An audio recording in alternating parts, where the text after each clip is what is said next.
नमस्कार, हे 2 उसुशी आहेत, ते आता खूप खराब झाले आहेत। माझ्याकडे हे बेडशीट होतं, त्या बेडशीट पासून आपण उसुशीला कव्हर करणार आहोत। माझ्याकडे एक साडी होती, त्या साडीला आपण वरच्या बाजूला कव्हर करणार आहोत। चेन लावल्यामुळे तुम्हाला कधी जर धुवायचं असेल उसुशी कव्हर तर तुम्हाला सहज काढून धुता येतं।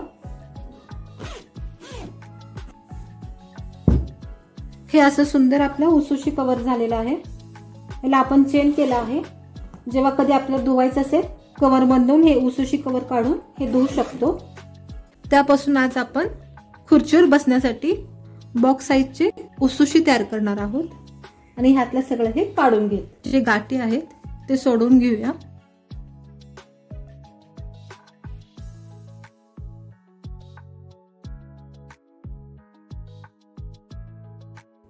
ह्या बेडशीट मधून मी 20 बाय 20 इंचाचा तुकडा कट करून घेते।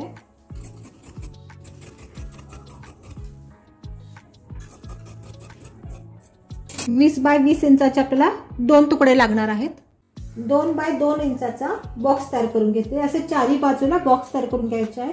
तुम्हाला जर बॉक्स मोठा हवा असेल तर तुम्ही 2.5 इंच किंवा 5 इंचाचा बॉक्स घेऊ शकता। आपण जे चारी बॉक्स ड्रॉ केले आहेत ते कट करून घेऊया। अशा पद्धतीने चारी बॉक्स कट करून झालेले आहेत। आता आपण ह्याच्यावर उलट ठेवूया। हे सरळ आणि हे उलट असं आपण ह्याच्यावर अंतरलेलं आहे। तर आपण ह्या चारी बाजूला टीप मारून घेऊया। चारी बाजूला टीप मारून झालेली आहे। तुम्हाला हवं असेल तर तुम्ही पाइपिंग करू शकता। मी इथं डबल टीप मारलेली आहे। आता हे आपण असं धरून अशी टीप मारून घेणार आहोत। असे आपण 3 बाजूला टीप मारायची आहे आणि एक बाजू ओपन ठेवायची। तिन्ही बाजूला अशी डबल टीप मारून झालेली आहे। आपण एक भाग हा ओपन ठेवला आहे, तो आता मी सरळ करून घेते। चारी कोपरे व्यवस्थित करून घेतलेले आहेत। आता हे जे आपण पिंजून ठेवलं होतं, आपण जे ओपन ठेवले त्या भागातनं हे भरूया। असं हे पूर्ण दाबून भरून घ्या। ह्या कोपऱ्यापर्यंत सुद्धा पोचू दे। इथं टीप मारून घ्या। ही अशी आपली उसुशी तयार झालेली आहे। इथं मी मशीनवर टीप मारलेली आहे। तुम्हाला जर मशीनवर टीप मारता येत नसेल तर तुम्ही सुई दोऱ्याने सुद्धा टीप मारू शकता। या सुईमध्ये 4 पदरी दोरा ओवलेला आहे। इथे गाठ मारून घेते। तर ह्यातला हा थोडासा भाग इथं घेऊन असे चारी बाजूला टाकी घालून घेते। चारी बाजूला थोडं थोडं कापूस घेऊन हे मी असं शिवलेलं आहे। मी हे चारी बाजूला थोडं थोडं कापड घेऊन धावटाका टाकलेला आहे। हे दोन्ही बाजूला हे असं दिसतंय। साडीमधून 20 बाय 20 इंचाचा तुकडा कट करून घेतलेला आहे। आता आपण मगाशी जसं आपण साडी कव्हर केलं होतं तसं 2 बाय 2 इंचाचा बॉक्स तयार करून 2 बाय 2 इंचाचा बॉक्स तयार करून चारी बाजू कट करून घेऊया। चारी भाग कट करून झाले आहे।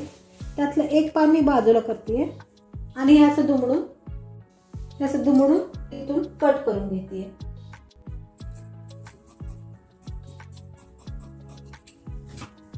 याचे असे 2 भाग झालेले आहेत। ह्याला आता आपण चेन लावणार आहोत। चेनची बाजू मी अशी उलटी ठेवून घेते आणि अशी टीप मारून घेते। चेन जोडून झालेली आहे। आता हे उलट करून ह्याच्यावर प्रेस टीप मारून घेते। याला चेन लावून प्रेस टीप मारून झालेली आहे। तसेच मी ह्या दुसऱ्या भागाला सुद्धा चेन लावून प्रेस टीप मारली आहे। आता आपण ह्याच्यामध्ये रनर ऍड करूया। रनर ऍड करून झालं आहे। कापडाचा दुसरा भाग ह्याच्यावर उलटा ठेवून मगाशी जसं आपण उसुशी कव्हरला चारी बाजूला टीप मारलं होतं आणि नंतर हा बॉक्स तयार करून घेतला होता तसं बॉक्स तयार करून घेऊया। मी हे चारी बाजूला टीप मारून घेतली आहे आणि हा जो आपला 2 बाय 2 इंचाचा बॉक्स होता त्यालाही पॅक करून घेतलेला आहे। आता इथली चेन मी मधून उघडते। मी कव्हर सरळ करून घेते। ह्याचे कोपरे नीट करते। आता ह्या चेन मधून हे आपण उसुशी घालूया। चेन लावल्यामुळे तुम्हाला कधी जर धुवायचं असेल उसुशी कव्हर तर तुम्हाला सहज काढून धुता येतं।